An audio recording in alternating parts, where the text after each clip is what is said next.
அழைக்கப்பட்டவர்கள் லிஸ்ட்டில் இல்லை, பட் தெரிந்து கொள்ளப்பட்டவர்கள் லிஸ்ட்டில் தெரிந்து கொள்ளப்பட்டவர்கள் லிஸ்ட்டில் நான் வந்திருக்கேன். கர்த்தருக்கு நான் நன்றி சொல்கிறேன். ஆக்சுவலாக எனக்கு ஃபஸ்ட்டு நான் அக்செப்ட் பண்ணுறதுக்கு முன்னாடி ஒரு 1 வீக் முன்னாடினா நான் அக்செப்ட் பண்ணியிருக்க மாட்டேன். அதுக்கு 1 வீக் முன்னாடி கர்த்தர் என் கூட ரொம்ப அதிகமாக இடைப்பட்டார். ஏன்னா வந்து குற்றாலத்தில் தென்பாக சபையினுடைய அந்த மீட்டிங்க்கு என்னை சிஸ்டர்ஸ் மீட்டிங்கில் கூப்பிட்டுருந்தாங்க. நான் வந்து பிஸிக்கா, நான் இப்போ வர முடியாதுன்ட்டேன். அதே மாதிரி கோவில்பட்டியில் ஒரு தென்பாக சகோதரிகள் மீட்டிங் இருந்தது. நான் பெரிய ஸ்பீக்கர்லாம் கிடையாது, ஆனால் அவங்க என்னை கூப்பிட்டுருந்தாங்க. அப்போது வந்து கோவில்பட்டியில் நான் எப்போ லேடிஸ் மீட்டிங்கில் கிளாஸ் எடுப்பேன், அதை வச்சு என்னை கூப்பிட்டாங்க. அப்போவும் அக்கா நான் ரொம்ப பிஸிங்கக்கா எனக்கு இப்போ, ஏன்னா இப்போ வந்து என்னுடைய ஸ்பிரிச்சுவல் லைஃப் வந்து நான் முன்னாடி இருந்ததை காட்டிலும் இப்போ வந்து நான் சகோதரிகளுடைய என்கரேஜ்மெண்ட்டுக்காக தான் நான் இதை ஷேர் பண்ணுறேன். இப்போ நான் இருக்கிற இடம் வந்து ரொம்ப ஒரு கும்பகோணம், பயங்கர ஒரு ஹிந்து பெல்ட்டு. அது மட்டும் இல்லாமல் அகடமிக் லெவலில் வந்து ரொம்ப ரொம்ப என்னால் எதையுமே ஸ்பிரிச்சுவல் லெவலில் கான்சென்ட்ரேட் பண்ண முடியாத அளவுக்கு ஒரு ரீஜனாக இருக்கிறதுனால நான் வந்து தேவ வசனத்தை முன்னாடி போதித்த மாதிரி இப்போ எனக்கு ப்ராக்டிக்கலாக ஆமே எலிஜிபிள், நான் வந்து இதை போதிக்கிறதுக்கு நான் அந்த மாதிரி நடந்தேன்னா நான் வந்து கான்ஃபிடெண்ட்டாக பேச முடியும். இப்போ வந்து எனக்கு அந்த கான்ஃபிடென்ட் வந்து ரொம்ப ரொம்ப ஒரு 6 இயர்ஸாக ரொம்ப டவுனாக இருந்ததுனால நான் அக்செப்ட் பண்ணிக்கவே இல்லை. அப்போ தான் எனக்கு கோவில்பட்டியினுடைய மூத்த சகோதரி எனக்கு ஃபோன் பண்ணாங்க, பாப்பா நீ இப்படி இருக்கக்கூடாது, கர்த்தர் ஒன்றால் நிறைய பேரை வந்து பயன்படுத்தியிருக்காங்க, நிறைய பேர் என்கரேஜ் ஆகியிருக்காங்க அப்படின்னு என்னை வந்து ரொம்ப கவுன்சில் பண்ணதுனால, ஒரு 1 வீக் முன்னாடி சவிதா கூப்பிட்றதுக்கு முன்னாடி எனக்கு கவுன்சில் பண்ணதுனால நான் போல்டாக உங்கள் முன்னாடி வந்து நிற்கிறேன். ஏன்னா நான் இதை போதிக்கிறதுக்கு நான் இப்போ இந்த ஸ்டேஜில் நான் I am very down in my spiritual life because of என்னுடைய அகடமிக் லைஃப்னால. கர்த்தர் இந்த நேரத்தில் நான் வந்து ஆவியானவருடைய வல்லமையோடு உங்கள்கிட்ட நான் இந்த வசனத்தை நான் போதிக்கணும்னு நான் வந்திருக்கேன். அதாவது இன்னைக்கு நான் என்ன சொல்ல விரும்புகிறேன்னா, நம்ம வந்து அசிய லேடிஸ் வந்து என்னுடைய இப்போ நான் சொன்ன வசனத்துலேருந்தே வெரி பிஸி அப்படிங்கிற வேர்டை தான் நம்ம யூஸ் பண்ணுறோம். ஏகப்பட்ட வேலை, அந்த வேலை இந்த வேலை, ஒரு திங்க் பண்ணிட்டு இருக்கிறப்பே காலையில் எழுந்த உடனே முன்னாடிலாம் வந்து ரொம்ப நான் ஜெபிப்பேன். காலையில் எழுந்த உடனே ப்ரேயர் பண்ணிட்டு தான் மற்ற ஒர்க்கை ஆரம்பிக்கணும்னு நம்ம நினைப்போம். ஆனால் பார்த்தீங்கன்னா காலைல 6 o'clock என்னோட சர்வன்ட் மெய்டு கதவை தட்டுவாங்க. அடுத்து பார்த்தீங்கன்னா 6:30 பால்காரர். அடுத்து நம்ம குவார்ட்டர்ஸில் இருக்கிறதுனால ஆஃபீஸோட சாவி எல்லாமே இங்கே தான் இருக்கும். அப்போ பயங்கர டிஸ்டர்பன்ஸாக இருக்கும். அப்போ நம்ம காலையில் அதிகாலையில் எழுந்திரிச்சு ஒரு 5:30 அப்படி எழுந்து 5 o'clock அந்த மாதிரி எழுந்து 5 to 5:30 நம்ம ப்ரேயர் பண்ணோம்னா நல்ல ஒரு லீடிங் நமக்கு கிடைக்கும், நல்ல ஒரு குவைட் டைம் எடுக்கலாம், நல்ல ஒரு அமைதல் கிடைக்கும். பட் நம்மளுடைய பிஸி ஷெடியூல்னால நம்மளால் நிறைய time, even 70% of the time வந்து மிஸ் பண்ணிட்டு ரொம்ப டிஸ்டர்பன்ஸோட ஒரு ப்ரேயர், ஒரு கர்த்தருக்குள்ள ஒரு குவைட்னஸ் குவைட்டாக இருக்கக்கூடிய அந்த டைம் வந்து ரொம்ப மிஸ் பண்ணுறத நான் இந்த டைமில் நான் உணர்ந்திருக்கேன், இந்த கும்பகோணத்தில் இருக்கிற டைமில். ஸோ இந்த டைமில் கர்த்தர் என் கூட பேசின காரியம், அதாவது ஒரு காட்லி உமன்ட்ட இருக்கக்கூடிய ஒரு முக்கியமான ஒரு காரியம் என்னன்னா quietness and confidence in the Lord. நான் மெசேஜ் கொடுக்க வர்றப்பயே என்கிட்ட ஒரு அன்பான அம்மா சொன்னாங்க, இங்கிலீஷ் யூஸ் பண்ணக்கூடாது, கொஞ்சம் பொறுமையாக பேசணும் அப்படி சொல்லி விட்டாங்க. எனக்கு ரொம்ப பிடிக்கும் அம்மாவை, அதனால் அவங்களுடைய பிரின்சிபலையும் நான் ஃபாலோ பண்ணிக்கிறேன். முடிஞ்ச அளவுக்கு நான் வந்து 2 தடவை 3 தடவை ரிப்பீட் பண்ணுறேன். அதே மாதிரி அமைதியாகவும் நான் பேசுறதுக்கு ட்ரை பண்ணுறேன். அதாவது இன்னைக்கு இந்த பிஸி வேர்ல்டில் எங்கேயுமே நம்ம வந்து ஸ்டாப்பு மெதுகா, இப்போ ஈவன் எனக்கு கால் வலி ரொம்ப நாளாக இருக்குது, ஹாஸ்பிட்டல் போய் காட்டணும், ஐயோ ஆர்த்தோவா 100 பேர் உட்காந்துருப்பாங்க, என்னாலெல்லாம் போக முடியாது, அவ்வளோ நேரம் போய் நிற்கிறதுக்கு எனக்கு டைம் இல்லை. பேங்க்கில் காசு எடுக்காட்டினாலும் பரவாயில்ல சாமி நான் வரல. ஏன்னா நம்ம அவ்வளவா அவசர உலகத்தில் வாழ்ந்துட்டு இருக்கோம். எந்த இதையும் வந்து நின்று நிதானிச்சு பண்ணுறதுக்கு நமக்கு டைம் இல்லை.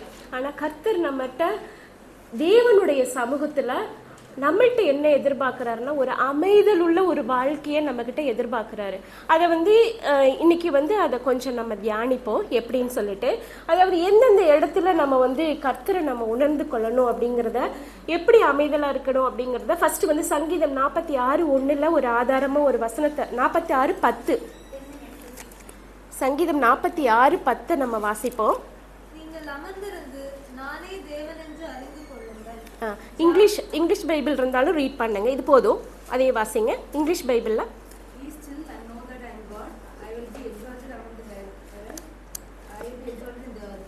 அதான் நானே தேவன் என்று அமர்ந்திருங்கள். 2 காரியங்கள், அதாவது அமர்ந்திருந்து நானே தேவன் என்று அறிந்து கொள்ளுங்கள். B still and know that I am the Lord of your God. புரியுதுங்களா? ஸோ நம்ம சில காரியங்கள்ல அமர்ந்திருந்து அவர் தேவன்னு நம்ம உணர்ந்து கொள்ளணும் அப்படிங்கிறதுக்காக கர்த்தர் சில காரியங்களை நமக்கு கற்றுக் கொடுக்குறாரு. ஸோ எந்தெந்த காரியங்கள் அப்படின்னு சொல்லி பார்த்தோம்னா, அதாவது நம்மளுடைய வாழ்க்கையில ஃபர்ஸ்ட் முதலாவது காரியம் எழுதிக்குங்க. அதாவது ஸ்டூடெண்ட்ஸ்க்கு பாயிண்ட்ஸ் எழுத சொல்லி எனக்கு உங்களே எழுதி, ஏன்னா நான் நோட்ஸ் செக் பண்ணுவேன், அப்பப்போ செக் பண்ணி துரத்தி விட்டுருவேன். அதனால அதே இதை உங்களுக்கு நான் சொல்கிற பழக்கம் வந்துருச்சு. அதாவது ஃபஸ்ட்டு நம்மளை பியாண்ட் த லிமிட், பலமுள்ள எதிரிகளை சந்திக்கும் போது, அதாவது நம்மளுடைய கண்ட்ரோலே இல்லாத ஒரு கண்டிஷன் வரும் பொழுது தேவன் நம்மளை பி ஸ்டில் அண்ட் குவயட், அமைதலாக இருந்து நான் கர்த்தர் என்று அறிந்து கொள்ளுங்கள்னு சொல்கிறார். அதான் ஃபர்ஸ்ட் பாயிண்ட் நான் சொல்ல விரும்புகிறேன்.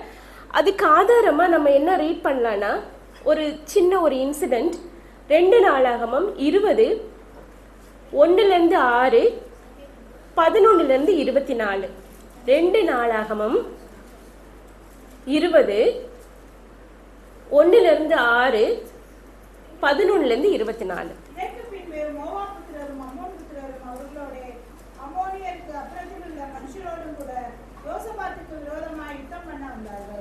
சிலர் யோசபாத்தை நோக்கி, உமக்கு விரோதமாக ஏராளமான ஜனங்கள் கடலுக்கு அக்கறையில் இருக்கிற சீரியாவில் இருந்து வருகிறார்கள். இதோ அவர்கள் எங்கேயாகிய ஆசாசோன்தாமாரில் இருக்கிறார்கள் என்று அறிவித்தார்கள். அப்பொழுது யோசபாத் பயந்து கர்த்தரை தேடுகிறதற்கு ஒரு முகப்பட்டு யூதா என்னும் உபவாசத்தை கூறுவித்தான். அப்படியே யூதா ஜனங்கள் கர்த்தரிடத்திலே சகாயம் தேட கூடினார்கள். யூதாவில் உள்ள எல்லா பட்டணங்களிலும் இருந்து அவர்கள் கர்த்தரை தேட வந்தார்கள். அப்பொழுது யோசபாத் கர்த்தருடைய ஆலயத்திலே புது பிரகாரத்தின் முகப்பிலே யூத ஜனங்களும் எருசலேமியரும் கூடின சபையிலே நின்று, எங்கள் பிதாக்களின் தேவனாய கர்த்தாவே, பரலோகத்தில் இருக்கிற நீர் அல்லவோ தேவரே, ஜாதிகளுடைய ராஜ்யங்களை எல்லாம் ஆளுகிறவர். உம்முடைய கரத்திலே வல்லமையும் பராக்கிரமும் இருக்கிறது. ஒருவரும் உம்மோட எதிர்த்து நிற்க கூடாது. அடுத்து 11-17 வரைக்கும். இப்போதும் இதோ அவர்கள் எங்களுக்கு நன்மைக்கு தீமை சரிக்கட்டி தேவரீர் எங்களை சுதந்திரிக்க பண்ணின உம்முடைய சுதந்திரத்திலிருந்து எங்களை துரத்திவிட வருகிறார்கள். எங்கள் தேவனே, அவர்களை நீர் நியாயம் தீர்க்க மாட்டீரோ? எங்களுக்கு விரோதமாக வந்த இந்த ஏராளமான கூட்டத்துக்கு முன்பாக நிற்க எங்களுக்கு பலமில்லை. நாங்கள் செய்ய வேண்டியது இன்னதென்று எங்களுக்கு தெரியவில்லை. ஆகையால் எங்கள் கண்கள் உண்மையை நோக்கி கொண்டிருக்கிறது என்றான். யூதா கோத்திரத்தார் அனைவரும், அவர்கள் குழந்தைகளும், அவர்கள் பெண்ஜாதிகளும், அவர்கள் குமாரரும் கூட கர்த்தருக்கு முன்பாக நின்றார்கள். அப்பொழுது சபையின் நடுவில் இருக்கிற மத்தனியாவின் குமாரனாகிய ஏலின் மகனான பெனாயாவுக்கு பிறந்த சகரியாவின் புத்திரன் யாகாசியேல் என்னும் ஆசாப்பின் புத்திரரின் ஒருவனான லேவியன் மேல் கர்த்தருடைய ஆவி இறங்கினதினால் அவன் சொன்னது, சகல யூதா கோத்திரத்தாரே, எருசலேமின் குடிகளே, ராஜாவாகிய யோசபாத்துக்கே கேளுங்கள். நீங்கள் அந்த ஏராளமான கூட்டத்திற்கு பயப்படாமலும் கலங்காமலும் இருங்கள் என்று கர்த்தர் உங்களுக்கு சொல்கிறார். இந்த யுத்தம் உங்களுடையதல்ல, தேவனுடையது. நாளைக்கு நீங்கள் அவர்களுக்கு விரோதமாய் போங்கள். இதோ அவர்கள் சிஸ் என்னும் மேட்டு வழியாய் வருகிறார்கள். நீங்கள் அவர்களை எருவேலி வனாந்தரத்துக்கு எதிரான பள்ளத்தாக்கின் கடையாந்தரத்திலே கண்டு சந்திப்பீர்கள். இந்த யுத்தத்தை பண்ணுகிறவர்கள் நீங்கள் அல்ல, யூத மனுஷரே, எருசலேம் ஜனங்களே, நீங்கள் தரித்து நின்று கர்த்தர் உங்களுக்கு செய்யும் ரட்சிப்பை பாருங்கள். பயப்படாமலும் கலங்காமலும் இருங்கள். நாளைக்கு அவர்களுக்கு எதிராக புறப்படுங்கள். கர்த்தர் உங்களோட இருக்கிறார் என்றார். Thank you sister.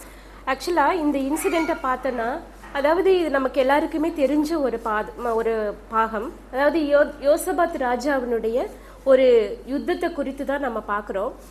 உண்மையிலே இந்த யோசபாத் ராஜாவும் இந்த யூத மக்களும் ஒரு ஒரு பியாண்ட் த லிமிட், அதாவது அவங்களால அவங்களுடைய கண்ட்ரோல்லே இல்லாத ஒரு கண்டிஷன், ரொம்ப ரொம்ப ஒரு அபயமான ஒரு கண்டிஷன்ல இருக்காங்க. யார் யார் வர்றாங்க? மோவாப், அம்மோனியரோடு கூட பக்கத்தில் உள்ள மனுஷர் எல்லாரும் சேர்ந்துட்டு யோசபாத்துக்கு விரோதமா வராங்க. அப்படி வர்றப்ப, யுத்தம் பண்ண வர்றப்ப, உண்மையிலேயே அந்த 3வது வசனத்துல நீங்க பாத்தீங்கன்னா, யோசபாத் பயந்து கர்த்தரை தேடுகிறதற்கு ஒருமுகப்பட்டு. ஸோ இவன் ரொம்ப ரொம்ப பயந்துட்டான். ஸோ நம்மளுடைய ராஜ்யம் இதோட முடிஞ்சிருச்சுன்னு சொல்லிட்டு ரொம்ப பயந்துட்டு 4வது வசனத்துல பாத்தீங்கன்னா, கர்த்தரை தேடுவதற்கு எல்லாரும் வந்திருக்காங்க. சரிங்களா? 4th லைன்ல கர்த்தரை தேடுவதற்கு வந்திருக்காங்க. அப்படி வர்றப்பதான் கர்த்தர் என்ன சொல்றாருன்னா, அதாவது 12வது வசனத்துல, கர்த்தாவே எங்களுக்கு இவங்களோட நிக்கிறதுக்கு பலனே இல்லை, நாங்க என்ன செய்யறதுன்னே இந்த டைம்ல எங்களுக்கு தெரியல, எங்களுடைய கண்கள் உண்மையே நோக்கி கொண்டிருக்கிறது 12வது வசனத்துல போட்டிருக்கு. ஸோ இதே மாதிரிதான் நிறைய டைம் நம்மளுடைய சூழ்நிலைகள் சில டைம் என்ன செய்யறதுனே தெரியாது, என்ன முடிவெடுக்கிறதுனே தெரியாது.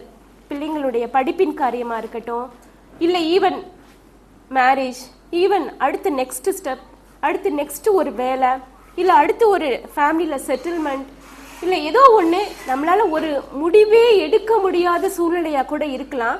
இதே மாதிரி யோசபாத்தை போல எத்தனையோ நாள் நம்ம புலம்பி இருக்கிற நாட்கள் கூட இருக்கலாம். ஆனா இந்த இடத்துல நம்ம பார்க்குறோம், யோசபாத் அந்த பயத்திலிருந்து எப்படி வெளியில வந்தான் அப்படின்னா, முழுவதுமா தன்னுடைய சூழ்நிலைகளை, தன்னை சுற்றி இருக்கிற எந்த சூழ்நிலையுமே அவன் நோக்கி பார்க்கல.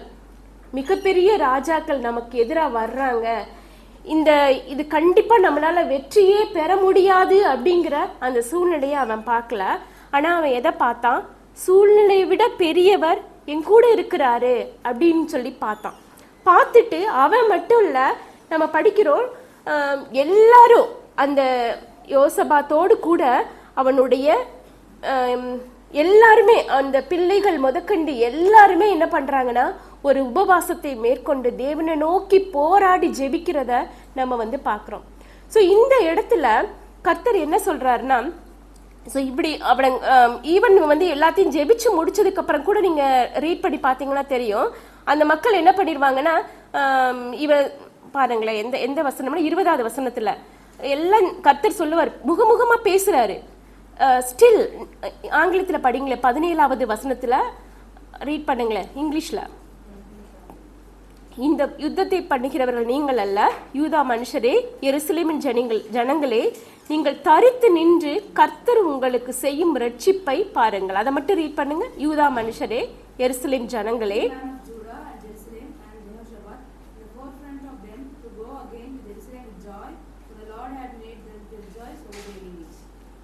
ஸோ அந்த இடத்துலையும் கர்த்தர் என்ன சொல்றாருன்னா, கொஞ்சம் குவைட்டா இரு, தரித்து நின்று இன்னைக்கு கர்த்தர் உனக்கு செய்யற காரியத்தை பாரு அப்படின்னு சொல்றாரு. ஸோ இந்த மாதிரி தான் நம்ம ரொம்ப அப்படியே ஏகப்பட்டதை திங்க் பண்ணாம, அது நடக்குமோ இது நடக்குமோ, நம்மளுடைய ஃபியூச்சர் எப்படி இருக்குமோ, நம்ம இது பண்ணலையே, நம்ம பிள்ளைக்கு ஒழுங்கான படிப்பை கொடுக்கலையே, அவனுடைய எஜுகேஷன் எப்படி இருக்கும், இல்லை ஃபியூச்சர் செட்டில்மெண்ட் எப்படி இருக்கும், இல்லை ஈவன் என்னோட சூழ்நிலையில நான் எனக்குலாம் ஒரு 7 இயர்ஸா சாம் பறக்கல. அப்பெல்லாம் ரொம்ப டிசப்பாயிண்டட், ஊருக்கே வர்றதே ஸ்டாப் பண்ணிட்டேன் நான். நார்த்து சவிதாக்கெல்லாம் நல்லா தெரியும், என்னை பத்தி தெரிஞ்சவங்களுக்கு தெரியும்.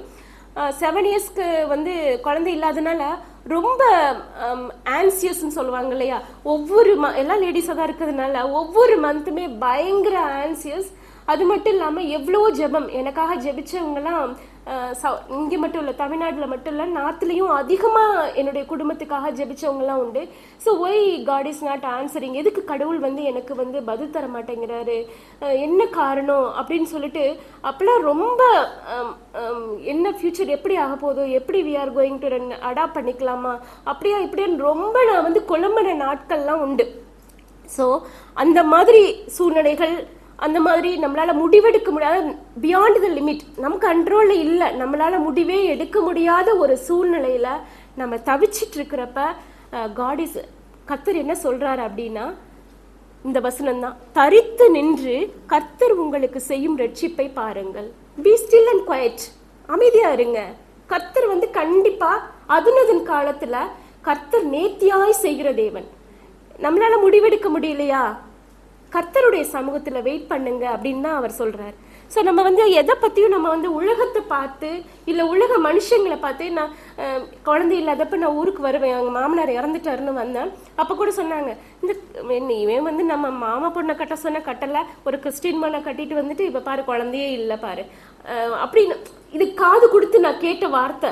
அப்போல்லாம் வந்து நான் எப்படி உடஞ்சி போயிருப்பேன்னு உங்களுக்கு அதை வந்து அந்த சூழ்நிலையில் இருக்கிறவங்களுக்கு தெரியும். ஸோ இதெல்லாம் வந்து நமக்கு அப்போ அது பியாண்ட் த கண்ட்ரோல்ல இருக்கிற அந்த மாதிரி ஒரு சுச்சுவேஷனா இருந்தாலும் பரவாயில்ல. கர்த்தர் வந்து இன்னைக்கு நமக்கு என்ன சொல்றாருன்னா, பி ஸ்டில் அண்ட் குவயட், அமைதலா இருங்க. கர்த்தருடைய சமூகத்துல அமர்ந்து தேவனை தேடி நாடி நீங்க அவரை மட்டுமே நம்பி இருங்க. அவர் என்ன சொல்றாரு, பயப்படாமலும் கலங்காமலும் இருங்க. எந்த சூழ்நிலையா இருந்தாலும் சூழ்நிலையை காட்டிலும் பெரியவர் நம்மளோடு கூட இருக்கிறார் அப்படிங்கிற ஒரு நம்பிக்கையோட இருங்க. Confidence in the Lord, quietness and confidence in the Lord அப்படின்றாரு. அதை வந்து நம்ம வந்து கர்த்தருடைய பிள்ளைங்க கண்டிப்பா நம்ம வந்து எந்த சூழ்நிலையா இருந்தாலும் அதை நம்ம கத்துக்கணும். ஈவன் பாருங்களேன், இவ்வளவு தூரம் கர்த்தர் பேசினதுக்கு அப்புறம் கூட 20வது வசனத்துல நம்ம பாக்குறோம், அவங்க அதிகாலமே எழுந்திருந்து தெக்கோவாவின் மனாந்திரத்திற்கு போக புறப்பட்டார்கள். கிளம்பிட்டாங்க, மறுபடியும் சண்டைக்கு கிளம்பிட்டாங்க. சோ அவங்க வந்து நம்பாம இருந்த பொழுதும் கூட கர்த்தர் என்ன அதுக்கப்புறம் பேசுறாரு பாருங்க, யூதாவே எருசலேமின் குடிகளே கேளுங்கள், உங்கள் தேவனாகிய கர்த்தரை நம்புங்கள், அப்பொழுது நிலைப்படுவீர்கள். அவருடைய தீர்க்கதரிசிகளை நம்புங்கள், அப்பொழுது சித்தி பெறுவீர்கள் என்றான். உண்மையில இதைத்தான் தேவன் நமக்கு இந்த நேரத்துல, நம்ம பிஸியா ஓடிட்டு இருக்கா, நம்ம ஒரு நின்று நிதானிச்சு பார்க்க கூட டைம் இல்லாத இந்த காலத்துல நம்ம ஒரு ஏதோ ஒண்ணு நம்மளால முடிவெடுக்க முடியாம நம்மளுடைய கண்ட்ரோல்ல இல்லாம ஓடிட்டு இருக்கிற ஏதாவது ஒரு சுச்சுவேஷன் நம்மளை வந்து அழுத்தி பிடிச்சிட்டு இருந்துச்சுன்னா, தயவு செய்து நம்ம வந்து கர்த்தருடைய சமூகத்தையும் கர்த்தருடைய, அதாவது ஃபர்ஸ்ட் நம்ம வாசிச்சோம் இல்லையா சங்கீதத்துல, அதாவது அது என்ன வாசிச்சோம், 46:10 வாசிங்க மறுபடி. நானே கர்த்தர் என்று அமர்ந்திருந்து, நானே கர்த்தர், ஐ எம் பவர்ஃபுல் காட், நான் வந்து என்னால முடியாத காரியம் ஒண்ணுமே இல்லை, உனக்கு இதை கொடுக்கணும் இதை கொடுக்க கூடாதுன்னு அறிஞ்சிருந்தவர் நான் தான். உண்மையிலே அந்த 7 வருஷம்தான் என்னுடைய வாழ்க்கையில நான் வந்து ஒரு ஸ்பிரிச்சுவலா கத்துக்கிட்ட காரியங்கள். உண்மையிலே எனக்கு வந்து ஒரு ரோல் மாடல்னா மோலி சிஸ்டர், ஏபி ஜோசப் பிரதருடைய மிஸ்ஸஸ். உண்மையிலே அவங்கள்ட்ட நான் கத்துக்கிட்ட காரியங்களை நிறைய, அவ்வளோ ஒரு வில்லேஜில் போயிட்டு எவ்வளவோ பேர், ஈவன் என்னுடைய கணவர் வந்து 1 வருஷம் என்னை அவங்க வீட்டில் விட்டுட்டு கூட போயிட்டாங்க. 1 இயராக சாப்பாடு போட்டு அவ்வளோ ஒரு அவங்களோட கூட இருந்து நான் பார்த்துருக்கேன். நிறைய வந்து கற்றுக்கிட்ட ஒரு காரியங்கள் தான் அந்த 7 வருஷங்கள் தான். ஒருவேளை எனக்கு குழந்தை பிறந்திருந்துச்சுன்னா நான் வந்து ஒரு உண்மையிலே அவ்வளோ தூரத்துக்கு வளர்ந்துருப்பேனா என்னன்னு எனக்கு தெரியல. ஸோ எல்லாத்துக்கும் ஒரு ரீசன் இருக்கும். கர்த்தர் வந்து எல்லாத்துக்கும் ஒரு ரீசனை வச்சிருப்பாரு. நம்மக்கிட்ட வந்து டிலே பண்ணுறாரு அப்படின்னா தட் இஸ் ஆல்சோ ஆன்சர். அதாவது லேட் ஆக்குறாங்க, எதுவும் நடக்கல, முடிவு வரல, நம்ம நினைக்கிறது நடக்கல அப்படின்னா அதுவும் ஒரு ஆன்சர், அதுவும் நமக்கு நன்மைக்கு அப்படின்னு சொல்லி எடுத்துட்டு அதை வந்து நம்ம கான்ஃபிடென்ஸா கர்த்தர் என் கூட இருக்கிறாரு, என்னை வழிநடத்த, என்னுடைய தேவைகளை சந்திக்க போதுமானவரா இருக்கிறாரு அப்படிங்கிற ஒரு கான்ஃபிடென்ஸோட நம்ம இருக்கணும் அப்படிங்கிறத இந்த யோசபாத்தினுடைய வாழ்க்கையிலிருந்து நம்ம வந்து கத்துக்கலாம். உண்மையிலே இது வந்து இது மட்டும் இல்லாம இன்னும் கொஞ்சம் வசனங்களை நம்ம வாசிக்கலாம். அதாவது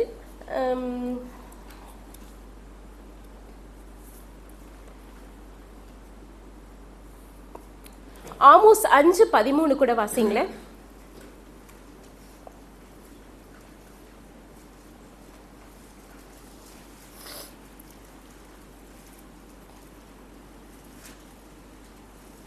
(1066வது பக்கம்) ஆமோஸ் 5:13.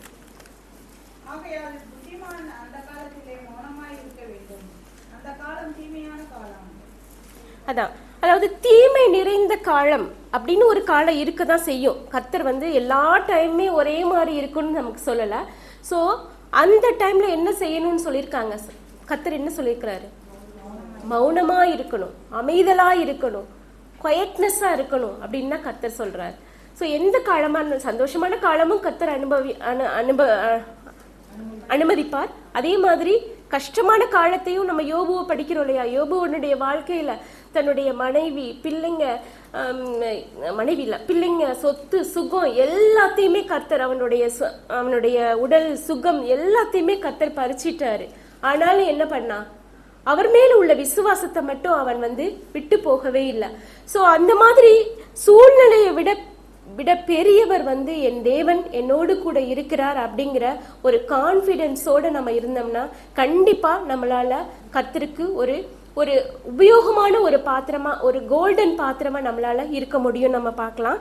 இது கூட சங்கீதம் 37:5 கூட ரீட் பண்ணுவோமே.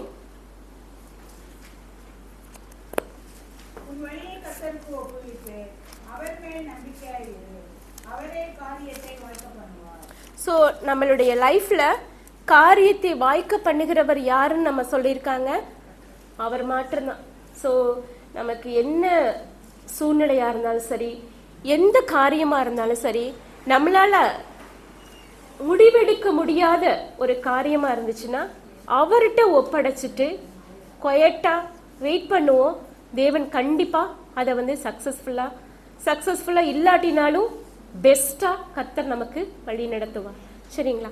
ஸோ அடுத்து பார்த்தோம்னா இன்னொரு ரெண்டாவது ஒரு இன்சிடென்ட் கூட நம்ம ரீட் பண்ணுவோம். இன்னொரு டைம்ல நம்ம ஒரு வேத பகுதியிலிருந்து எப்படி குவைட்டா இருந்தாங்க, எப்படி கான்ஃபிடன்ஸா இருந்தாங்கன்னு பார்ப்போம். அதாவது 1 சாமுவேல் 9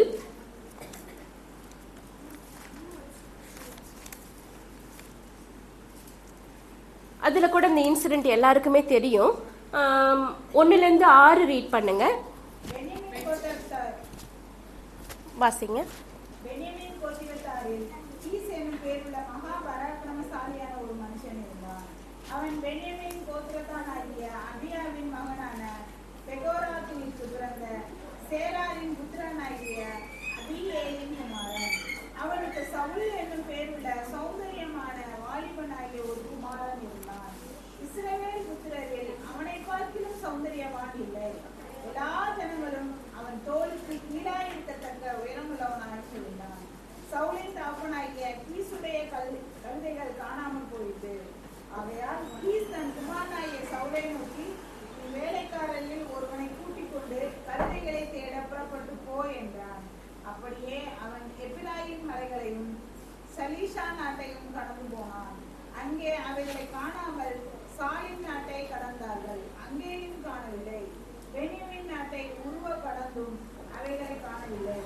அவர்கள் சூப் என்னும் நாட்டிற்கு வந்தபோது சவுல் என்னோடு இந்த வேலைக்காரனை நோக்கி, என் தகப்பன் கழுதைகளின் மேலுள்ள கவலையை விட்டு நமக்காக கவலைப்படாதபடிக்கு திரும்பி போவோம் வா என்றான். அதற்கு அவன், இதோ இந்த பட்டணத்திலே தேவனுடைய மனுஷன் ஒருவர் இருக்கிறார். அவர் பெரியவர், அவர் சொல்லுகிறதெல்லாம் தப்பாமல் நடக்கும். அங்கே போவோம். ஒருவேளை அவர் நாம் போக வேண்டிய நம்முடைய வழியை நமக்கு தெரிவிப்பார் என்றார். Thank you sister. ஆக்சுவலி இதில் பார்த்தீங்கன்னா இந்த நம்ம எல்லாத்துக்கும் தெரிஞ்ச போர்ஷன் தான். இந்த சவுளை பற்றி நம்ம பார்க்குறோம். இவன் எதுக்காக அலைஞ்சு ஓடிட்டு இருக்கான்? ஒரு கழுதைக்காக. அந்த கழுதைக்காக எத்தனை நாட்டை, 4வது வசனத்தில் பாருங்க, எப்ராயிம் மலை, சலிஷா நாடு, சாலிம் நாட்டு, இது எல்லாம் பென்யமீன் நாட்டை உருவ கடந்தும் கூட சூப் நாட்டு, இது எல்லாத்தையும் கிட்டத்தட்ட ஒரு 5 நாட்டை கடந்து அவன் எதை தேடிட்டு இருக்கான்? கழுதையை தேடிட்டு இருக்கான். ஆனா இப்படி தேடிட்டு இருக்கிற அந்த மனுஷனை இந்த இடத்துல இன்னொன்று கூட நம்ம பார்க்கலாமே. இந்த 6வது வசனத்துல பார்த்தோம்னா அவன் பயங்கரமா அலைஞ்சு திரிஞ்சிட்டு இருக்கிற நேரத்துல எதை மறந்து போறான்? அந்த இடத்துல ஒரு தேவனுடைய மனுஷன் இருக்கான் அப்படிங்கிறத மறந்து போறான். அதாவது அவன் அவன் அதே இதுல அவன் அமர்ந்திருந்து தேவனை நோக்கி ஒருவேளை ரொம்ப அதிகமா ஒரு என்ன சொல்றது ஸ்பிரிச்சுவலா இருந்திருந்தா ஒருவேளை அவனே கூட ஐடென்டிஃபை பண்ணியிருந்திருக்கலாம். ஆனா அவனுக்கு அந்த நேரத்துல அது ஞாபகம் வரல. யாருக்கு ஞாபகம் வந்துச்சு? இன்னொருத்தனுக்கு. ஏன்னா இவனுடைய மனசு எல்லாம் எது நிரம்பி இருக்கு? உலக பாரம், கழுதை நிரம்பி இருக்குது, உலக பாரம் தான் நிரம்பி இருக்கு. நம்மளும் அப்படிதான். நிறைய டைம் கண்ட கழுதெல்லாம் நம்ம மனசுக்குள்ள போட்டுட்டு இதுக்கெல்லாம் தீர்வான ஒரு தேவன் நமக்காக வெயிட் பண்ணிட்டு இருக்கிறாரு அப்படிங்கிறத நம்ம மறந்துடுவோம். நிறைய டைம் நம்ம அந்த மிஸ்டேக்கை நம்ம பண்ணுவோம். சரிங்களா? ஸோ அதே இந்த கழுதையை தேடி வந்த மனுஷனுக்குரிய ஆசீர்வாதத்தையும் படிச்சிருவோமே. 14-23 படிங்களேன். அவர்கள் பட்டணத்துக்கு போய் பட்டணத்தின் நடுவே சேர்ந்த போது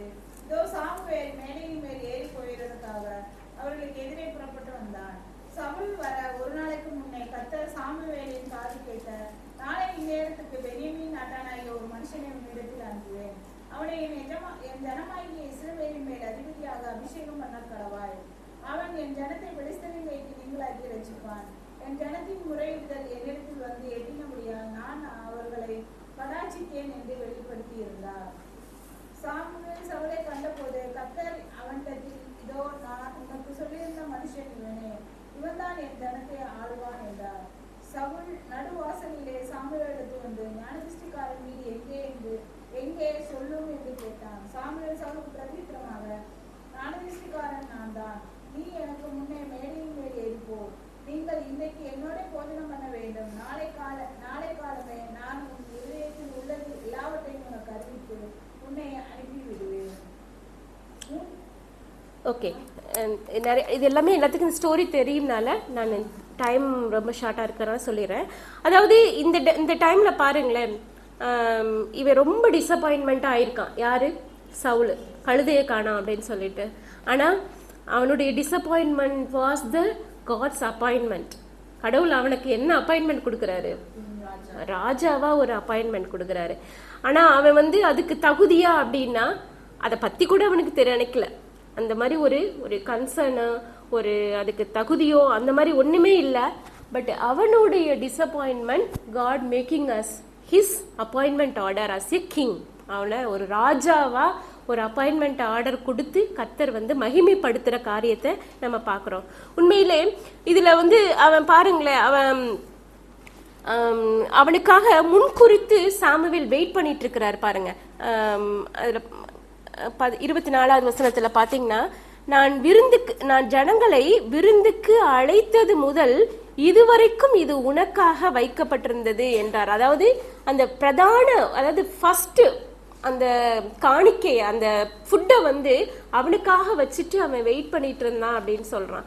அது மாதிரிதான் கர்த்தர் நம்மளை செலக்ட் பண்ணி வச்சிருந்தாரு. நம்மளை அவருடைய பெஸ்டா வச்சிருந்தாருன்னா கண்டிப்பா நமக்காக முன்குறித்த அந்த காரியத்தை அவர் வச்சுட்டு வெயிட் பண்ணிட்டு காத்துட்டு இருப்பார். நம்ம தான் என்ன பண்ணணும்? அதை சம்டைம்ஸ் அவரே கொடுப்பாரு. ஆனா நிறைய டைம் நம்ம என்ன பண்ணணும்? அவரை நோக்கி மற்ற கவலைகள் எல்லாம் விட்டுட்டு குயட்டா அமைதலா நம்ம தேவனை நோக்கி பார்க்கும் பொழுது கண்டிப்பா நமக்கு கிடைக்கிற அந்த அப்பாயின்மெண்ட் ஆர்டரை நம்ம மிஸ் பண்ணாம வாங்கிடலாம். ஏன்னா நிறைய டைம் நம்ம என்ன பண்றோம்னா, தேவன் பேசுற காரியத்தை நம்ம மறந்துடுறோம், கேட்கறதுக்கு மறந்துடுறோம், தவற விட்டுறோம். அதாவது எவ்வளோ பேர் நம்ம குவைட் டைம் எடுக்கிறோன்னு எனக்கு தெரியல. அதாவது நம்ம ஃபேமிலி ப்ரேயர் இருக்கோம், பட் எவ்வளோ பேர் குவைட் டைம் எடுக்கிறோம்? கை தூக்கெல்லாம் சொல்லலாம், ஸ்டூடெண்ட்டுக்கு கை தூக்குன்னு சொல்கிற மாதிரி சொல்லலாம். பட் நம்ம திங்க் பண்ணி பார்ப்போம், நம்ம லைஃப்பில் இண்டிவிஜுவல் ப்ரேயர், நம்ம வேதத்தை வாசித்து தேவன் நம்மக்கிட்ட பேசுகிற காரியத்தை காது கொடுத்து நம்ம கேட்குறோமா அப்படிங்கிறத கொஞ்சம் நம்ம நிதானித்து பார்ப்போம். அப்படி இல்லை அப்படின்னா கண்டிப்பாக நம்ம இந்த மீட்டிங்க்கு அப்புறமாவது நம்ம தீர்மானம் எடுப்போம். ஏன்னா நிறைய காரியத்தில் நம்ம பயங்கர பிஸியாக இருக்கிற டைமில் தேவன் பேசுகிறத கேட்கறதுக்கு தவறினோம் அப்படின்னா மிகப்பெரிய அபாயம் நமக்கு காத்துட்டு இருக்குங்கிறத நம்ம மறக்கக்கூடாது. ஏன்னா ஃபேமிலி ப்ரேயருங்கிறது ஃபேமிலியாக ப்ரேயர் பண்ணுறோம். பட் குவைட்னஸ், இண்டிவிஜுவல் ப்ரேயர், எனக்கும் பரிசுத்த ஆவியானவருக்கும் எனக்கும் என்னுடைய தேவனுக்கும் இடையில உள்ள ஒரு உறவு கரெக்டாக இருக்கா அப்படின்னா நீங்கள் வாய் விட்டு நீங்கள் தனி ஜெபமாக அமர்ந்திருந்து தனியாக கண்டிப்பாக நம்ம ஜெபிக்க கற்றுக்கணும். அந்த காரியம் நமக்கு இல்லைன்னா கண்டிப்பாக நம்ம மிகப்பெரிய ஒரு பிளெஸ்ஸிங்ஸை, அவருடைய சத்தத்தை கேட்கறதுக்கு நம்ம தவறுங்கிறத மறந்துடக்கூடாது. அதை கண்டிப்பாக நம்ம ஞாபகம் வச்சுக்கணும். ஸோ இந்த இடத்துல கூட கடைசியாக சொல்கிறார் பாருங்க, 27வது வசனத்தில் கடைசியில் லாஸ்ட்ல, அவர்கள் பட்டணத்தின் கடைசி மட்டும் இறங்கி வந்த போது சாமுவேல் சவுலை பார்த்து, வேலைக்காரனை நமக்கு முன்னே நடந்து போக சொல் என்றான். அப்படியே அவன் நடந்து போனான். இப்பொழுது நான் தேவனுடைய வார்த்தையை உனக்கு தெரிவிக்கும்படிக்கு நீ சற்றே தரித்து நில். ஸோ பி ஸ்டாண்ட், சரிங்களா? ஸோ நில்லு, நான் கர்த்தருடைய வார்த்தையை சொல்ல போறேன். கொஞ்ச நேரம் நீ அப்படியே தெரிஞ்சிட்டு இருக்காது, அமைதியில நில்லு, நான் கர்த்தருடைய வார்த்தையை சொல்ல போறேன்னு சொல்லிட்டு தான் 10வது அதிகாரத்துல வசனம் சொல்றாரு. அப்பொழுது சாமுவேல் தைல குப்பியை எடுத்து அவன் தலையின் மேல் வார்த்து அவனை முத்தம் செய்து, கர்த்தர் உன்னை தம்முடைய சுதந்திரத்தின் மேல் தலைவனாக அபிஷேகம் பண்ணினார் அல்லவா அப்படின்னு கர்த்தருடைய வசனத்தை சொல்றாரு. ஸோ தேவ வசனத்தை கேட்கறதுக்கும் தேவனுடைய வசனத்தை முழுமையா புரிஞ்சு கொள்றதுக்கும் ஒரு மிக முக்கியமான ஒரு கேரக்டர் என்ன சொல்றாங்க, தரித்து நில், நீ சற்றே தரித்து நில், பி ஸ்டாண்ட் அலோன், தனியா நின்று ஜெபத்துல கர்த்தரை நோக்கி பாரு, கர்த்தருடைய சத்தத்தை கேளு, கண்டிப்பா உனக்கு வச்சிருக்கிற அந்த அபிஷேகத்தை, கண்டிப்பா உனக்கு வச்சிருக்கிற அந்த பிளஸ்ஸிங்கை கர்த்தர் தருவார் அப்படிங்கிறத நம்ம இதுல இருந்து நம்ம தெரிஞ்சுக்கலாம். ஸோ இது செகண்ட். அடுத்து மூணாவது, எப்ப நம்ம வந்து அமைதலா இருக்கணும் அப்படி இதுல கூட நம்ம பார்க்கலாம். ஈவன் பாத்தீங்கன்னா நம்ம இந்த நல்ல சமாரியன் கதையில கூட நம்ம படிப்போம்.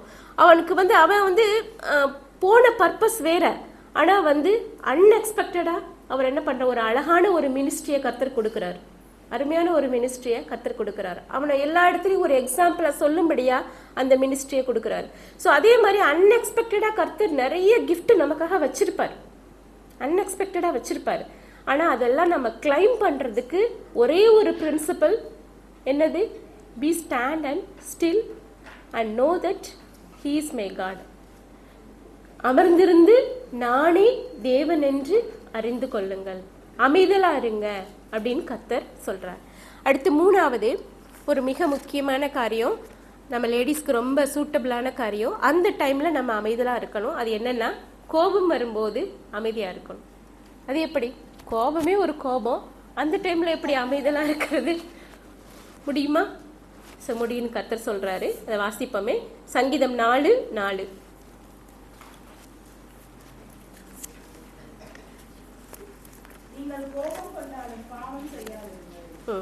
கோபம் கொண்டாலும் பாவம் செய்யாதிருங்கள்.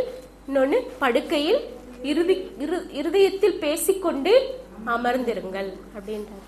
ஸோ நம்ம வந்து உண்மையிலே அதனுடைய பின் விளைவுகளை, கோபப்படுறதுனால வர்ற பின் விளைவுகளை நம்ம யோசிச்சோம்னா கண்டிப்பா நம்ம அமைதலா இருப்போம். எக்ஸாம்பிளுக்கு நான் சொல்றேன், எனக்கு ஒரு 1 மந்த்துக்கு முன்னாடி கொஞ்சம் கைனிக் ப்ராப்ளம் இருந்துச்சுன்னு ஹாஸ்பிட்டலுக்கு போயிட்டு இருக்கிறப்ப என்னுடைய லேப் டெக்னீஷியன் ஃபோன் பண்ணிச்சு.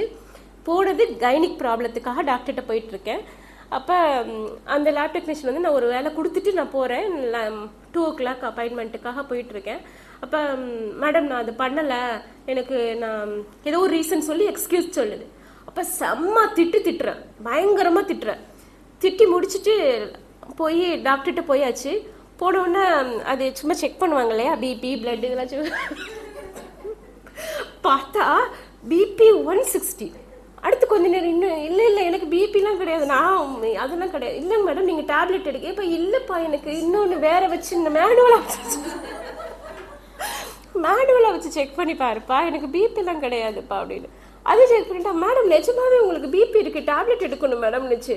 உண்மையிலேயே நான் வந்து அது உண்மையிலேயே நான் உணர்ந்தேன். அதுக்கப்புறம் 1 வீக் கழிச்சு போய் செக் பண்ணி பார்த்தா ஒரு பிபி இல்லை.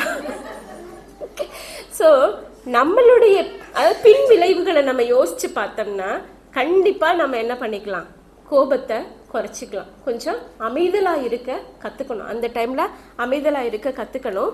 ஸோ இதுக்கு வந்து நம்ம 2-3 எக்ஸாம்பிள் நான் அதை பத்தி ரெஃபர் பண்றப்ப 2-3 எக்ஸாம்பிள் படித்தேன்.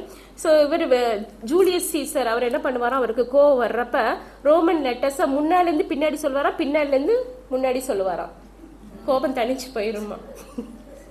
ஸோ இது நம்ம ஒரு எக்ஸாம்பிளுக்கு சொல்கிறேன். அதே மாதிரி இன்னொருத்தர் படித்தேன், அவர் பேர் என்ன, ஆப்ரஹாம் லிங்கன் என்ன பண்ணாரோ, அவருடைய படை தளபதி வந்துட்டு ஒரு இன்னொருத்தர் மேலே கேஸ் கொடுக்கறதுக்காக வந்து நின்றாராம். இவர் பயங்கரமாக அப்படி இப்படி பண்ணுறான் சார், இவனை உடனே நீக்கணும்னு. சரி ஓகே, ஒரு லெட்டர் எழுதி கொடு, ஒரு லெட்டர் எழுதி கொடு அப்படின்னு சொன்னாராம். ஸோ வேகமாக அவன் எழுதி எல்லாம் முடிச்சு ஒரு 2 நாள் கழிச்சு கொண்டு வந்து அந்த ரிட்டன் கம்ப்ளைண்ட்டை கொடுத்தோன்னே அவர் என்ன பண்ணாராம், அதை கசக்கி கீழே போட்டாராம். பட் என்னங்க சார் அப்படின்னு, இப்போ கோபம் குறைஞ்சிச்சா நீங்கள் எழுத சொன்னீங்களே அப்படின்னாராம். ஸோ அந்த மாதிரி தான் டிலே பண்ணணும்னு வச்சுக்கோங்களேன். நம்மளுடைய கோபத்தை கொஞ்சம் டிலே பண்ணி, காலைல கூட நம்ம யார் சொன்ன, ஜெபா சொன்னாங்கன்னு நினைக்கிறேன், டிலே பண்ணிங்கன்னா உண்மையிலே அது ஒரு பெஸ்ட் ரிசல்ட். கோபத்தை குறைக்கிறதுக்கு உங்களுக்கு ரொம்ப கோபம் வருதா, யார் மேலே கோபம் வந்தாலும் சரி, பிள்ளைங்க மேலே கோபம் வந்தாலும் சரி, எக்ஸ்பிரஸ் பண்ணுறத கொஞ்சம் டிலே பண்ணிங்கன்னா கண்டிப்பாக வந்து நம்ம வந்து என்ன பண்ணிக்கலாம், குறைச்சிக்கலாம். ஸோ இதை வந்து நம்ம யோசிச்சு பார்த்தோம்னா உண்மையிலே இது ஒருத்தருக்கு மேலே ரொம்ப கோவம் வருது அப்படின்னா கண்டிப்பாக நீங்கள் இதை ட்ரை பண்ணுங்க. உடனே எக்ஸ்பிரஸ் பண்ணாமல் ஒரு 2 நாள் கழிச்சு, இப்போ நீங்கள் ஏதாவது அவங்கள தப்பு பண்ணாங்கன்னு வச்சுக்கோங்க, அதை எக்ஸ்பிரஸ் பண்ணணும்னு நினச்சாலுமே ஒரு 2 days கழிச்சிங்கன்னா உங்களுக்கே மனசுக்குள்ளே டைல்யூட் ஆயிரும் அவங்க மேலே உள்ள கோபமும் சரி, அந்த இன்சிடென்ட்டும் சரி. ஏன்னா மனுஷங்க தானே, நம்ம எல்லாத்தையும் மறந்துடுவோம், கண்டிப்பாக மறந்துடுவோம். அதனால கொஞ்சம் டிலே பண்ணி பாருங்க, கண்டிப்பாக வந்து நமக்கு கர்த்தர் அந்த பலனை தருவார். அப்படியும் முடியல அப்படின்னா பிரசங்கி 7:9 வாசிச்சு பாருங்களேன்.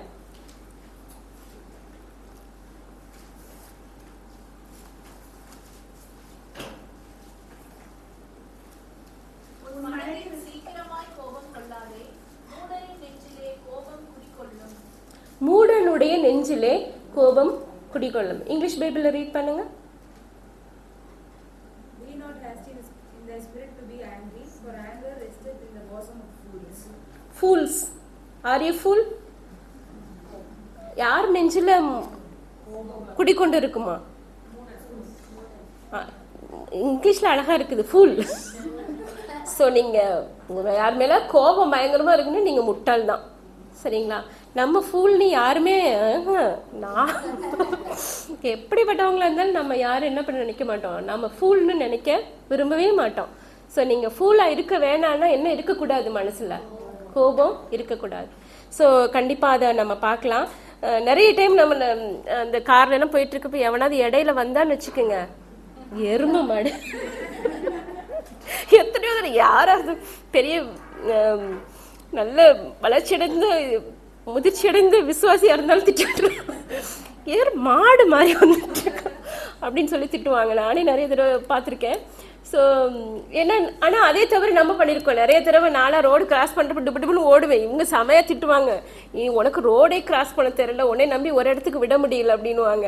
ஸோ அந்த நிறைய டைம் அந்த நம்ம நினச்சி பார்க்கணும், அந்த தப்பை பண்ணுறவங்கள திட்டுறோம் இல்லையா, அப்போ நம்ம நினச்சி பார்க்கணும், இதே தப்பை நம்ம எத்தனை தடவை நம்ம ரிப்பீட் பண்ணியிருக்கோம்னு நினச்சோம்னா வச்சுக்கோங்களேன், கண்டிப்பாக அந்த தப்பு வந்து அவங்கள திட்ட தோணாது.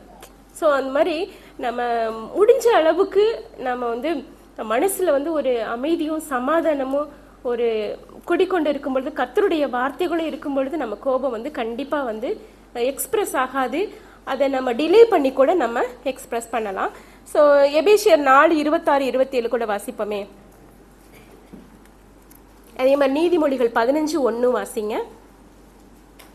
நீங்கள் கோபம் கொண்டாலும் பாவம் செய்யாதிருங்கள். சூரியன் அஸ்தமிக்கிறதுக்கு முன்னாக உங்கள் எரிச்சல் தணிய கடவுது. பிசாசுக்கு இடம் கொடாமலும் இருங்கள். பிசாசுக்கு இடம் கொடாமலும் இருங்கள். ஸோ நம்ம வந்து கோபம் கண்டினியூ ஆகிட்டே இருக்கு. அதுவும் முக்கியமாக நம்ம லேடிஸ் மீட்டிங் வந்திருக்கிறதுனால நிறைய டைம் வந்து கோவப்பட்டுட்டு ஹஸ்பண்டோட தூங்கியிருக்கீங்களா?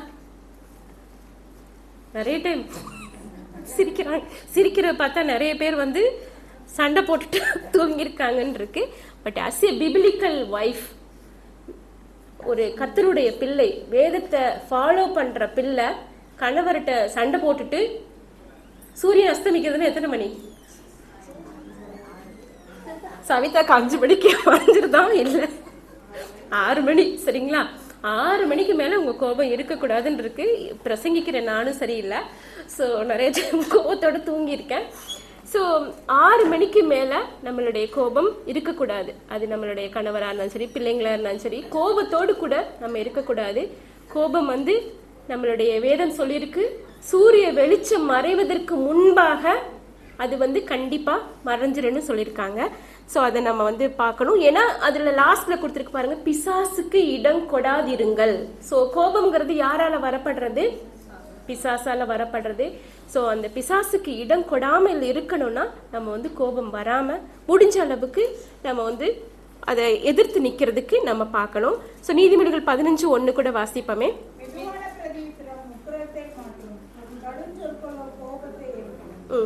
ஸோ வந்து நம்மளுடைய வார்த்தைகளும் கூட, ஸோ டிலேடு ஆன்சர், அதாவது மெதுவாக நீங்கள் பேசினாலே என்னடா இவன் நம்ம இப்படி கோபமாக பேசுகிறோம், இவன் இப்படி நிறைய திங்க் பண்ணியிருக்கீங்களா? நான் நிறைய திங்க் பண்ணியிருக்கேன். இப்படி செம்ம கோவத்தில் கத்துவாங்க, என்னங்க இதில் என்னங்க என்ன இது இப்படி ஆன்சர் பண்ணுற அப்படி.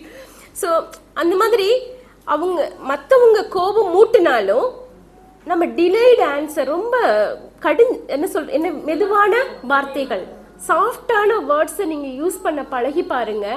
கண்டிப்பா நம்ம வந்து என்ன பண்ணலாம், மற்றவங்களுடைய கோபத்தையும் குறைக்கிறதுக்கு நம்ம முடியும். நம்மளால கண்டிப்பா முடியும். ஒரு பாஸ் வந்து உங்களை கோபமா கத்துறாரா, பொலைட்டா போங்க. பொலைட்டா போனா கண்டிப்பா என்ன பண்ணுவாங்க அவங்க, சரி ஓகே இது ஒரு நானும் அழுதுருவேன், எதுக்கு எடுத்தாலும் அழுக.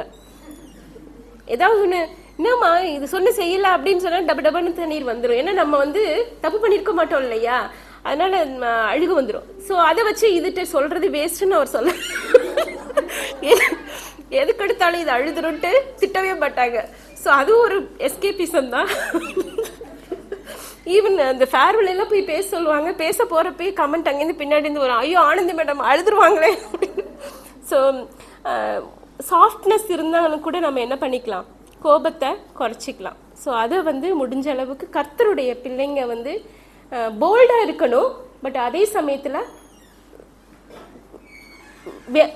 கடுமையான சொற்களை யூஸ் பண்ணாமல் நம்ம வந்து முடிஞ்ச அளவுக்கு சாஃப்ட் சொற்களை நம்மளால் முடிஞ்ச அளவுக்கு பயன்படுத்தினோம்னா கண்டிப்பாக நம்ம வந்து என்ன பண்ணலாம், கர்த்தருடைய நாமத்துக்கு மகிமையாக நம்ம வந்து ஜீவிக்கலாம்.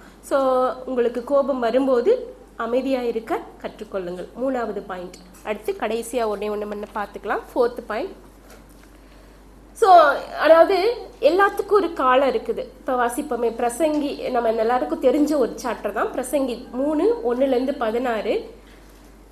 பிறக்க ஒரு காலம் உண்டு, அதை நம்ம வாசிச்சிருக்கோம் நிறைய தடவை. நட ஒரு காலம் உண்டு, நட்டதை பிடுங்க ஒரு காலம் உண்டு. அதே மாதிரி சந்தோஷப்பட ஒரு காலம் உண்டு, துக்கப்பட ஒரு காலம் உண்டு. எல்லாத்துக்குமே ஒரு காலம் இருக்குது. ஸோ நமக்கு வந்து சில காரியங்கள் மறுபடி லாஸ்ட் பார்த்தீங்கன்னா ஒரு 1 மந்த்தாக பார்த்தீங்கன்னா எனக்கு என்னோட அண்ணனோட பையன் மேரேஜ் நடந்தது. பார்த்தீங்கன்னா அந்த இடத்துல ஒரு சின்ன ஒரு ரொம்ப மேக்கப் போட்டு வந்தோன்னே நானும் மறந்துட்டு போய், நானும் என்னோட இதில் இதுக்கடி இப்படிலாம் வர்றீங்கன்னு சொல்லிட்டு அது ஒரு பெரிய ப்ராப்ளம் ஆயிட்டேன். ஸோ எனக்கு 1 மந்த்தாக ஒரு அண்ணனோட பேசாமல் இருக்குமே அப்படின்னு சொல்லிட்டு ஒரு வருத்தம் இருந்தது. ஸோ அதுக்கடுத்து பார்த்தீங்கன்னா ஆஃபீஸில் வாயை திறந்தாலே ஏதோ ஒரு ப்ராப்ளம் எங்கிட்ட வந்துட்டு இருக்கு. அப்போ எங்கிட்ட கீழே இருக்கிற பொண்ணு சொன்னிச்சு, டைப்பிஸ்ட் சொன்னிச்சு, மேடம் உங்களுக்கு ஏதோ சனி ஏதோ சரியில்லைன்னு நினைக்கிறேன், உங்களுக்கு ஏதோ நேரம் சரி, எதை சொன்னாலும் நடக்குது, எதை சொன்னாலும் ஏதோ ஒன்று உங்களை சுற்றி வந்துட்டு இருக்கு மேடம். ஏன்னா ஃபேமிலிலையும் ப்ராப்ளம்னு வந்து ஆஃபீஸில் உட்காந்து எழுதிட்டு இருந்தேன். என்னடா அண்ணனோட சின்ன ஒரு காரியம்தான், ரொம்ப மேக்கப் போட்டு வந்தாங்க, நான் வாய் இருக்காம என்ன இப்படி மேக்கப் போட்டு வந்திருக்கீங்கன்னு சொல்லிட்டு அது ஒரு பெரிய ப்ராப்ளமாக இது வரைக்கும் பேசலான்னுட்டேன்.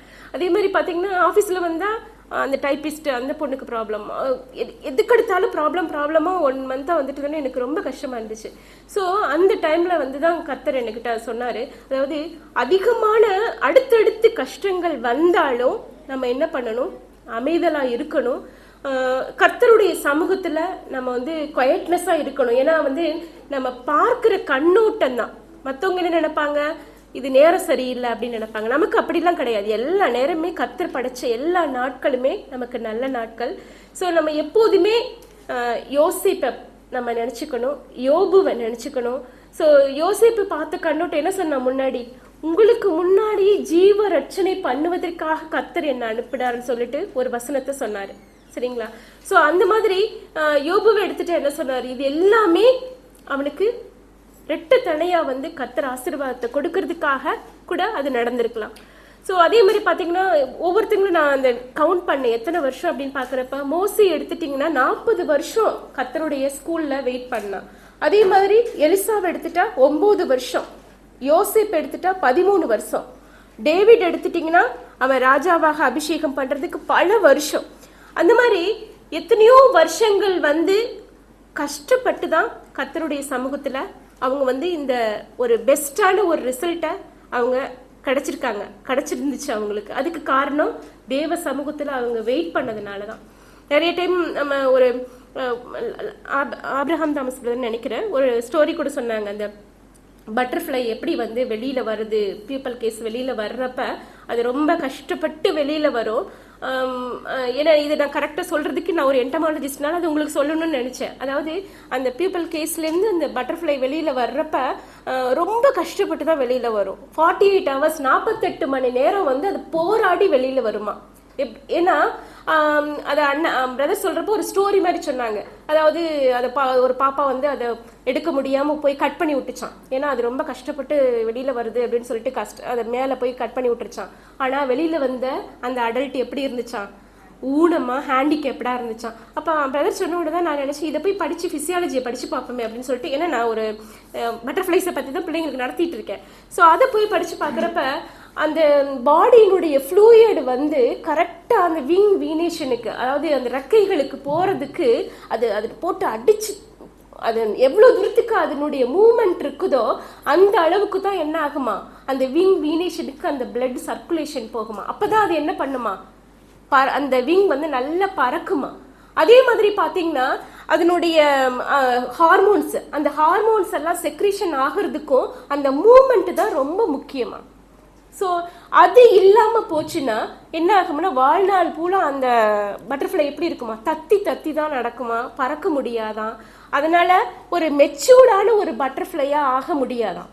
ஸோ இது எதுக்கு நான் இந்த கதையை இந்த இடத்துல சொல்கிறேன்னா, கர்த்தர் வந்து நம்மளுடைய வாழ்க்கையில் நிறைய கஷ்டங்களை கொடுக்குறாருன்னா நம்ம வந்து ஒரு மெச்சூர்ட் ஆகிறதுக்கு தான் நமக்கு கர்த்தர் கொடுக்குறாரு. ஸோ வந்து அமைதலாக இருந்து நம்ம கர்த்தர் என்ன கற்றுக் கொடுக்க விரும்புகிறார் அப்படிங்கிறத கற்றுக்கிட்டு நம்ம தேவனுக்கு மகிமையாக நம்ம வரணும் அப்படிங்கிறதுக்காக தான் இந்த பட்டர்ஃப்ளையை நான் பற்றி சொல்கிறேன். ஸோ வந்து இது வரைக்கும் நம்ம என்ன பார்த்தோன்னா, அதாவது 4 காரியங்களை பற்றி சொன்னேன். அமர்ந்திருந்து நானே தேவன் என்று அறிந்து கொள்ளுங்கள், quietness and confidence in the Lord அப்படிங்கிறத பற்றி தான் நான் பேசிகிட்டு இருந்தேன். அதாவது ஃபஸ்ட்டு என்ன சொன்னார் கர்த்தர், நீ வந்து நிறைய காரியங்களை குறித்து கவலைப்பட்டுட்டு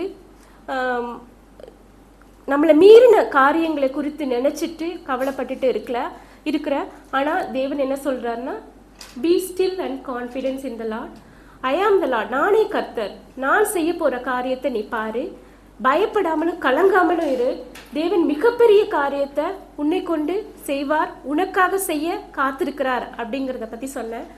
2வது காரியம் என்ன சொன்னேன்னா, நீ வந்து கழுதையை தேடிட்டு நிறைய குப்பை குளங்களை நினைச்சிட்டு உலகத்தின் காரியங்களை குறித்து கவலைப்பட்டுட்டு உன்னுடைய உள்ளத்துல எது இம்பார்ட்டண்ட்டோ, எதை குறித்து நீ கவலைப்படணுமோ, எதுக்கு இம்பார்ட்டன்ஸ் கொடுக்கணுமோ அதை மறந்துட்டு நிறைய உலக கவலைகளை நீ மனசுல வச்சுட்டு அலைஞ்சு திரிஞ்சிட்டு இருக்க. ஆனா கர்த்தர் உன்னுடைய வாழ்க்கைக்காக பிரைமா செலக்ட் பண்ணி வச்சிருக்கிற காரியங்களை நீ அதை நோக்கி பாரு, கர்த்தர் கண்டிப்பா உன்னை உயர்த்துவார், அமர்ந்திருந்து அவர் தேவன்னு உணர்ந்துக்க அப்படின்னு சொல்லிட்டு 2வது காரியத்தை குறித்து சொன்னேன். 3வது காரியம், கோபம் வரும், ஆனா அந்த கோபத்திலையும் உன்னுடைய அமைதலை வந்து நீ விட்டுறக்கூடாது. அந்த இடத்துலையும் நீடித்த ஒரு கோபம் உன்னிடத்துல இருக்கக்கூடாது. அப்படி இருந்தா நீ வந்து ஃபூல். அதனால அந்த இடத்துலையும் கர்த்தருடைய நாமத்தை மகிமைப்படுத்துற மாதிரி உன்னுடைய நடக்கையினாலும் உன்னுடைய மென்மையான சொற்களினாலும் அந்த கோபத்தை மேற்கொண்டு வா. அந்த டைம்ல நீ அமைதலாரு அப்படின்னு நான் சொன்னேன். 4வதா, நம்ம நிறைய கண்டினியூஸா உங்களுக்கு கஷ்டங்கள் வந்தாலும் கர்த்தர் அனுமதிக்கிறார் அப்படிங்கிற ஒரு நம்பிக்கையோட வெயிட் பண்ணி, எப்படி நிறைய எக்ஸாம்பிள் சொன்னேன், எத்தனை வருஷம் வெயிட் பண்ணாங்கிறத நான் சொன்னேன். ஸோ நம்மளும் வெயிட் பண்ணி தேவ ஆசீர்வாதத்தை தேவ சமூகத்துல நம்ம பெற்றுக்கொள்வோம். கடைசியா ஒண்ணு மட்டும் ரீட் பண்ணி முடிச்சிடலாம். யாக்கோபு 1:4.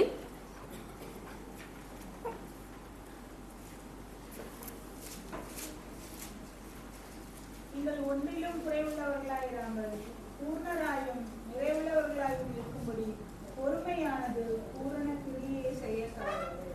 ஸோ நம்ம வந்து கர்த்தர் நம்மக்கிட்ட எதிர்பார்க்கறது வந்து பர்ஃபெக்ஷன். ஸோ நீங்கள் வந்து நாமினல் கிறிஸ்டியன், அதாவது விசுவாசி அப்படிங்கிறத விட பர்ஃபெக்டாக நம்ம இருக்கணும்னு கர்த்தர் வந்து விரும்புகிறாரு. நம்ம எல்லாருமே ஒவ்வொரு நாளுமே நம்ம ஜெபிப்போம், தேவன் வந்து நமக்கு கிருபை செய்யணும், நம்ம வந்து ஒரு பர்ஃபெக்டான ஒரு கர்த்தருடைய எல்லா பூரணரா அதில் கொடுத்துருக்கு பார்த்தீங்களா, பூரணரா நிறைவுள்ளவர்களா இருக்கணும். அப்படின்னா பொறுமை வந்து நம்மளுடைய இருதயத்தில் கிரியை செய்யணும்.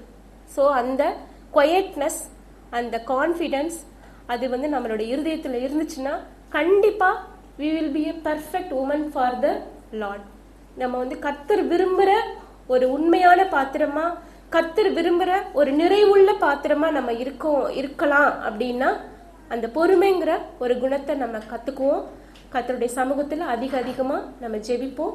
பிரசங்கிக்கிற எனக்காகவும் இந்த கேரக்டரில் வளரணும்னு ப்ரேயர் பண்ணிக்கிறேன். தேங்க்யூ.